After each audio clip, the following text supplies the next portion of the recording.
Team, good morning. Welcome to the P10 Ice Daily Show. Happy Thursday morning. I hope your day is off to a great start. My name is Alan. I'm happy to be your host today. Currently have the pleasure of serving as a lead faculty in our fitness athlete division and the chief operating officer here at ICE. It is Friday, which means it is Fitness Athlete Friday. It's the best darn day of the week. Starting a little bit early here today, talking about protein. Before we get started, let's talk about a couple courses coming your way. Next weekend, we're so pumped. We have the ICE Sampler down in Nashville, Tennessee. So those of you that'll be there, we'll have about 100 folks there. It's going to be a great weekend of learning this week. This year, the topics are all around the neck and jaw, specifically how to get into the TMJ. So we're going to tackle assessment, mobilization, manipulation, dry needling, loading. We're talking about the vestibular system as well. And then we'll release tickets for the 2024 ICE Sampler Sunday the 30th at noon Eastern. So the past couple years, tickets have almost sold out at each sampler by the people currently sitting at that year's sampler. So if you want to come next year, make sure you have a note on your calendar, Sunday the 30th, 12 p.m. Eastern, to grab those tickets. We're excited for next year already. We're already planning the topics in the speakers, so we're super pumped for that. Courses coming your way from the Fitness Athlete Division. We have a couple chances at catching Fitness Athlete live this spring and summer. May 20th and 21st, 2 chances that same weekend. You can catch Joe Hanesco down in Rockville, Maryland, or you can catch Zach Long, aka the Barbell Physio, up in Boston, Massachusetts. And then in June 10th and 11th, Zach will be up in Brooklyn, New York, also for Fitness Athlete Live. And then the summer of Zach continues June 24th and 25th. Zach will be in Loveland, Ohio for Fitness Athlete Live as well. And then learning from us online, our next cohort of Essential Foundations starts on June 5th. That is an 8-week guided entry-level introduction to the fitness athlete, CrossFit, Olympic weightlifting, powerlifting, that sort of thing. So if that's your jam or you want it to become your jam, join us on June 5th. So let's talk about today's topic. We're talking about protein. We're going to talk about what it is, why most people are not getting enough, why that is, what the research says. We'll talk a little bit about protein timing and recognizing protein malnourishment. And then we'll also talk about the concept of how to manipulate protein intake on rest days and tackling kind of those questions, both that we may have for ourselves, but definitely that patients and athletes have when they come into our clinic. So shout out to Jeff Musgrave. He's a TA in our older adult division. We had a conversation about a month ago that sparked the inspiration for this episode. He had been posting on his social media about trying to get better at protein intake, reaching a number of, I believe, 125 grams a day and saying, I'm doing pretty good. And I kept harassing him and saying, Jeff, you are not doing pretty good. Like I know you're taller than me. You're as muscular as me, which means I know you weigh more and have probably an equal or better proportion of muscle to body fat as me, which means you need to be eating way more protein than that because I eat way more protein than that. And just having a conversation on what enough looks like. When we say we think we're getting enough protein, are we really? How much should we be eating? How can that affect not only training in the gym? I see Jeff is on here too. How fitting. How does that affect training in the gym, but also how we feel between sessions or even our readiness to train in general? So the first thing we need to talk about is a zoomed out 10,000 foot view of why do we need protein? What is happening? We need to recognize that 24 hours a day, 7 days a week, we are not robots yet. I know some of us are working on it. We're not robots yet. We are organic creatures, which means our body is essentially always breaking down. It's kind of morbid to think about, but we need to acknowledge that. We're always fighting a process called catabolism, right? We are resisting gravity, hopefully at some point in our day. Gravity is trying to crush us into the planet. So our muscles are encountering a little bit of degradation that needs to be repaired. Same thing with our bones. We're also hopefully awake for some portion of the day, which means we have different processes going on that need proteins involved in things like energy metabolism. And again, just kind of that background repairing that is always going on. We need to recognize that skeletal muscle is more metabolically active than fat. We know now, we used to think body fat was essentially just blubber, that it was metabolically inorganic. It didn't really serve a purpose. Now we know that it is metabolically active. It does tend to release inflammatory chemicals, and that it's not just this inactive thing that hangs out on our body. But that being said, it is not as active as skeletal muscle. The more leg muscle mass you have when you stand up and walk around, the more muscle that's going to be moving, and the more energy cost to your body, the more protein your body is going to need to repair just you walking around. So we need to understand that it is a cost to our body, and we need to account for that. You can think of your brain in two different ways, either the world's most efficient machine or the world's most laziest machine. Either way, your brain knows, because of that metabolic cost of your muscle, it does not want muscle on your frame if it doesn't have to be there. It is always going to try to use muscle to break down for energy first whenever it can. How do we, the little monkey inside our own brain, prioritize to our brain, hey, please don't break down my muscle that I'm working so hard to earn in the gym? Well, we prioritize that with resistance training, with full body resistance training through the full range of motion, and also eating enough protein. That signals, hey, leave that muscle alone. Don't break that down for the energy we need. We don't want to get into a system where we're breaking down arm muscle to fuel leg muscle while we're running, and breaking down leg muscle to fuel upper body exercise when we're not using our legs. We want to keep as much muscle on our frame as possible. How do we do that? Well, we do that by eating enough protein and by performing resistance training. So assuming we're checking the box already with resistance training, how do we get enough protein, and what is enough, and what is the range of proteins? Protein is some composition of different amino acids. This is a buzzword now. Everything you eat in your life has amino acids in it. Your energy drinks have amino acids now. What we need to understand is that there are 20 of them. 9 of them are essential, which means they have to be consumed from food that we eat. We cannot make them inside our own body. We can make the other 11 inside of our body, and that combination of 20 amino acids is how our body synthesizes the different proteins that it needs for different job tasks in our body. Now, you may have heard the term BCAA, branched chain amino acid. Side note, the most annoying thing in the world is to see something listed as BCAA amino acid, which means branched chain amino acid. That really bothers me. What is a BCAA? Surely it's in everything. It's in my energy drinks. It might be in my coffee now. It's really just a group of 3 essential amino acids. A lot of folks think when they see BCAA on the label that is all the amino acids they need to make a proper protein, and that's simply not the case. It's only 3 of the 9.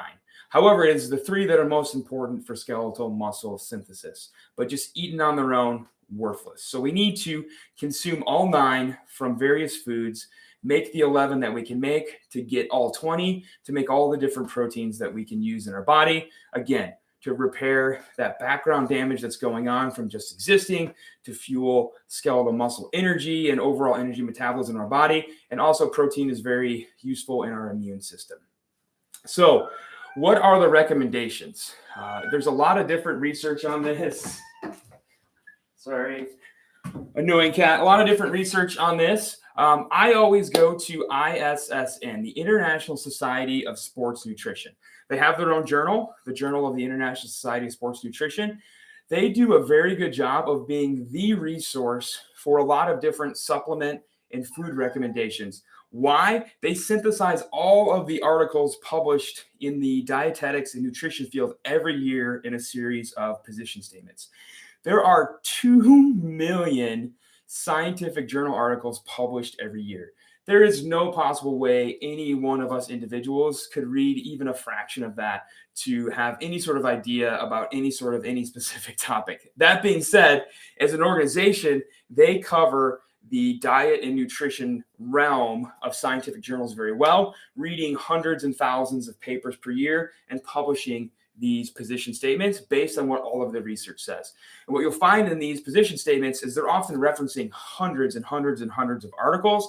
So it's a very robust source to turn to when looking at recommendations for how much food should X person be eating, how much protein should Y person be eating, what about timing, what about supplements, that sort of thing. So let's talk about protein needs. We have something called the minimum dose, the very minimal amount of protein a human being that's alive should be eating every day. This is 0.25 to 1 gram of protein per every kilogram of that person's body weight. This is if you are just waking up and walking to your car and driving to the office and sitting on a computer and driving home and sitting in front of the TV. This is the minimum dose to kind of facilitate that background, wear and repair, your immune system, that sort of thing. It's a very small amount of protein. For a 220-pound individual would weigh 100 kilograms. This is 25 grams to 100 grams of protein a day. Not a lot of protein. For a 160-pound individual, somebody that weighs 73 kilograms, it's 18 to 73 grams per day. Sometimes in the clinic, you will meet people, whether they are active individuals or sedentary individuals who are eating on this bottom end of the range. They are maybe getting 30 grams of protein a day. 100% sedentary person, it could be better, but it's technically the minimum dose.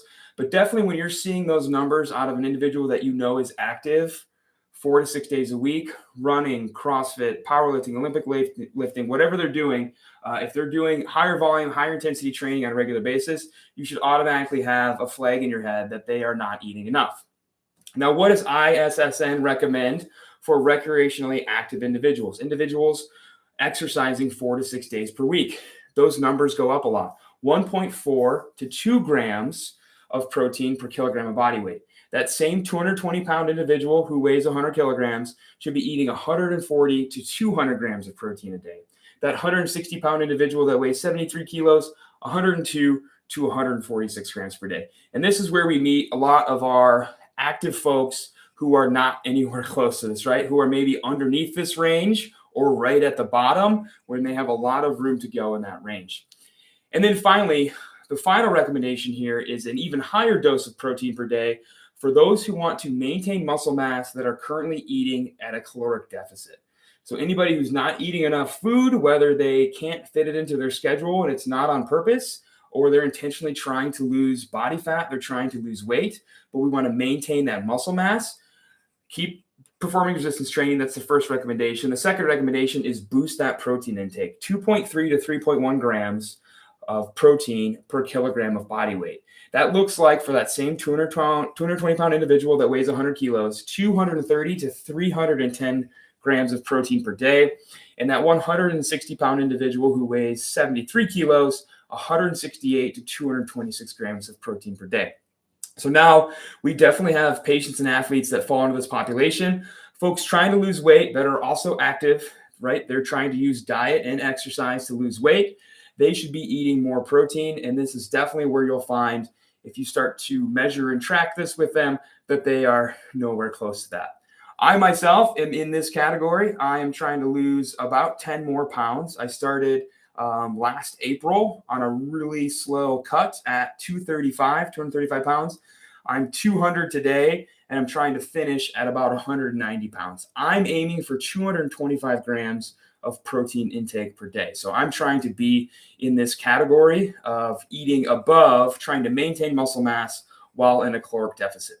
What does this look like functionally? Why do we care about this? This is important as we're trying to maybe change weight classes for our power lifters or Olympic weightlifters, or just individuals for maybe body composition, or just trying to lose some more weight for whatever goal of maintaining muscle mass, maintaining strength as we lose some weight. It's really important to make sure that we bump up that protein intake. How do we know if somebody's not getting enough protein now that we know where the numbers are at? There are kind of 7 classic signs and symptoms of protein malnourishment. The first is really persistent muscle soreness. So that patient or athlete who has really bad delayed onset muscle soreness pretty much all the time, to the point that it kind of impairs function of, like, they might sit on the couch for an extra hour when they know they need to get up and go upstairs and take a shower because they just know how awful it's going to feel to stand up and go upstairs. To maybe it affects their ability to train the next day, where maybe they skip training due to being so sore. And they're kind of always in that cycle. They train and then maybe they have to take a couple days off. They're so sore. And then maybe they train and have to take a couple days off.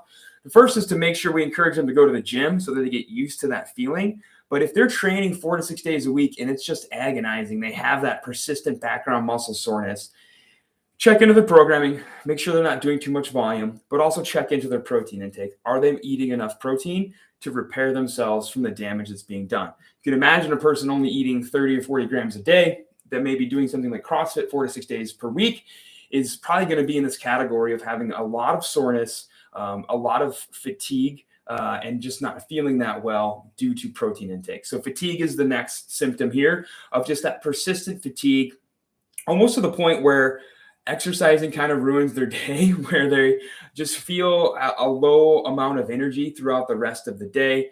Maybe they exercise in the afternoon and they're just wiped out and they basically go home and go to sleep for the rest of the day. A really low amount of energy is another sign and symptom. Frequently sick. This is not something that we would expect of an active individual, somebody exercising almost daily. We would expect them to be the picture of health, robust, glowing. So to have somebody that's basically always sick can cue you in of like, man, that person always has a cold. What's wrong with them?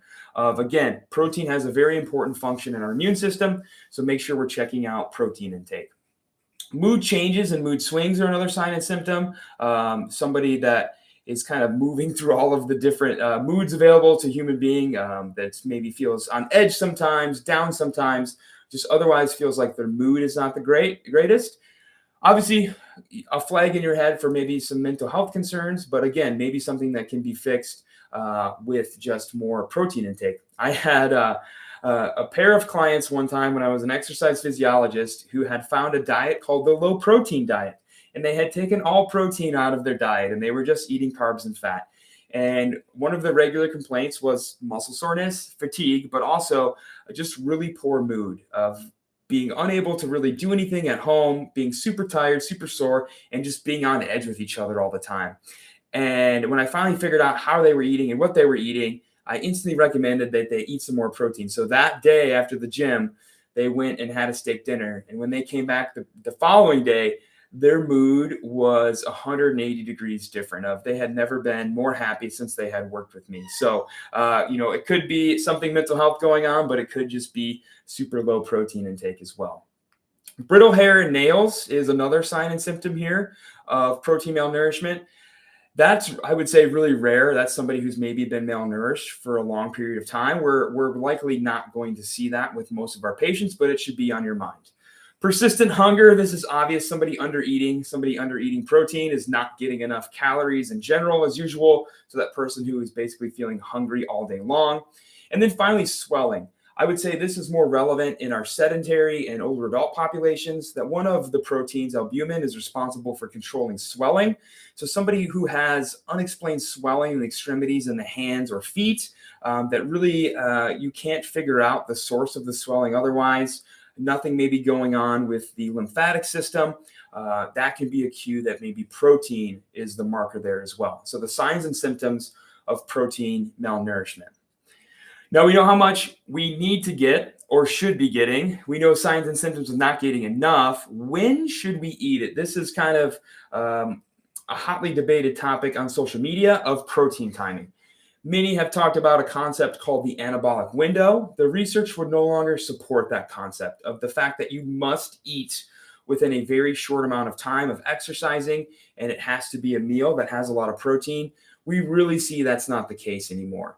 Again, back to International Society of Sports Nutrition recommendations. What do they say? Their position statement is ideally you should be eating every 3 to 4 hours, evenly spaced, and splitting up your protein across those meals. But getting it all in every day is better than not getting it in at all. So often we'll think, well, it doesn't make sense to eat a meal with 100 grams of protein. I've heard my body can't metabolize that much protein at once, so I just won't eat it.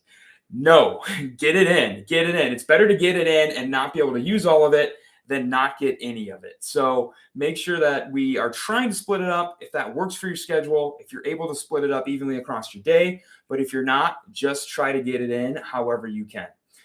Getting some in within 2 hours of exercising is ideal, but again, not mandatory. The concept here we need to be reinforcing with people, it's just eat it, eat your protein and try to get it in sometime in the span of the point of the day where you're awake and you can actively eat. Just get it in. Now, what about rest days? Again, a lot like timing, a lot of buzz on social media about what we should do on rest days. Many folks believe, and this is a whole sports psychology topic, that on a rest day, you have not, quote unquote, earned food. So you should maybe fast on a rest day, or you should eat less on a rest day, or you should tweak or manipulate your diet for a rest day, knowing that you're not going to be moving. All of the research, again, International Society of Sports Nutrition position statement would say no. It would say you should eat the same or maybe even more on a rest day, and you definitely shouldn't shortcut your protein on a rest day. That your brain doesn't care that you're not working out today. It is worried about all of the damage you have done to your body in the form of micro trauma in the days leading up to your rest day. So maybe you do Monday, Tuesday, Wednesday at the gym, you take Thursday off. You should eat on Thursday the same or more than you have each of the days leading up to that, knowing that you have Monday, Tuesday, Wednesday's worth of exercise for your body to repair from. All of your normal metabolic processes still have to occur, whether you're going to work out today or not, right? You still need to repair that background wear from gravity, and you still need to do things like make immune cells. So we should not be thinking about fasting on a rest day. We should not be thinking about cutting our food intake in half or anything like that. We should eat the same on that rest day, or maybe even a little bit more to facilitate recovery, which is kind of counterproductive to what a lot of social media influencers would say. So keep it the same on a rest day. Okay, so we've talked about timing, we've talked about how much, we've talked about signs and symptoms of not getting enough, and we've talked about why we need to get it. I'll leave with this final point. I love this quote from Greg Glassman. It's so simple. Good enough rarely is. I love it. When I check in with my patients and my athletes and I say, how much protein do you think you're getting? A lot like back to our story with Jeff Musgrave at the beginning of the session here. We often hear, I think I'm doing good enough. Good enough rarely is. How much are you actually getting? Let's track, even if you have no interest in tracking your food intake. Let's try to just measure it for a week and get an idea of your average daily protein intake for a week. That's really going to let us know if that should be a focus area. Of some of our patients are coming to us, they are training pretty heavy. Think of that runner who's running 4 to 6 days a week. They might be running 20, 30, 40, 50 miles a week. They are causing a lot of trauma to their muscles with that running that needs to be repaired. And if you encounter that individual who's running that much and they're telling you that they're getting 20 or 30 grams of protein a day, you can really step back and think, is this person's symptoms being caused by anything wrong with their technique? Or is it simply a matter of being under-recovered, of a lot of training volume and not enough food to repair the body from it? We've done episodes here on the past on Fitness Athlete Friday. I know Joe has a great episode on the fact of, is it overtraining or is it just under recovery? If it's under recovery, let's fix that issue. We don't need to pull back on someone's volume or give them a bunch of rehab exercises. If we can just find out, are you simply not eating enough food, particularly protein? If so, let's address it. We need to recognize our body is always on and running 24 hours a day, 7 days a week. It doesn't turn off. Our part of our brain turns off when we're asleep, but our body is still doing everything that it would normally be doing, which means it needs calories, which means it needs protein. So it's not a 1 or a 0. It's not an on or an off. We always need to be putting fuel into our body on a regular basis throughout our day. And if you think you're good enough, prove it by tracking it and see if you're actually eating enough protein according to the current recommendations. It's important to recognize that we must consume those 9 essential amino acids. Taking them in supplements doesn't appear to be very effective. That is taking them in pill form, and we must eat it. However, that does not mean that we just get it from meat. It is far away the easiest and cheapest way to get it from meat. Don't mishear me, that if you are somebody that consumes meat and eggs, it's much easier for you to get it, but that doesn't make it impossible. There are so many great options out there right now. If you are working with a patient or client or yourself and you want to pursue a vegetarian or vegan diet, there are so many vegan protein powders now. There are pea proteins. There are things like chickpea pasta. Edamame is a great vegetable source of protein. We, of course, have lentils and beans. We have things like Ezekiel bread, a high-protein bread. We have seitan now, which is like a wheat meat, a meat kind of alternative that tends to be a little bit more appetizing than eating soy or tofu. So there's a lot of good options out there for folks to hit their protein goals, even if they don't want to consume meat. So don't just say, well, I'm a vegetarian and I'm kind of relinquishing myself to a low protein diet and I'm just going to be that malnourished person that's always injured. No, check out some of those alternatives. If you are working with somebody who wants to pursue that diet, let them know about those alternatives so they can be successful with their protein intake. So protein, it's not a 1 or a 0. It's something we always need to be working on. Good enough rarely is. Prove to yourself that you're getting enough by tracking at least for a week to get an average, and where you stack up with those recommendations. If you're having some of those signs and symptoms, or your patient or client or athlete is, recognize that could be somebody that you need to talk a little bit deeper about diet, particularly protein intake with, and know that the kind of old school recommendations on protein timing on the anabolic window are kind of out of favor now, and that we should not be reducing our calorie intake or protein intake on a rest day just because we're not going to be training. If anything, we should maybe increase it a little bit. So I hope you have a fantastic Friday. I hope this topic was helpful. If you're going to be at a live course this weekend, I hope you have a fantastic time. We'll see a lot of you next weekend at the Ice Sampler. Have a great Friday. Have a great weekend. Bye, everybody.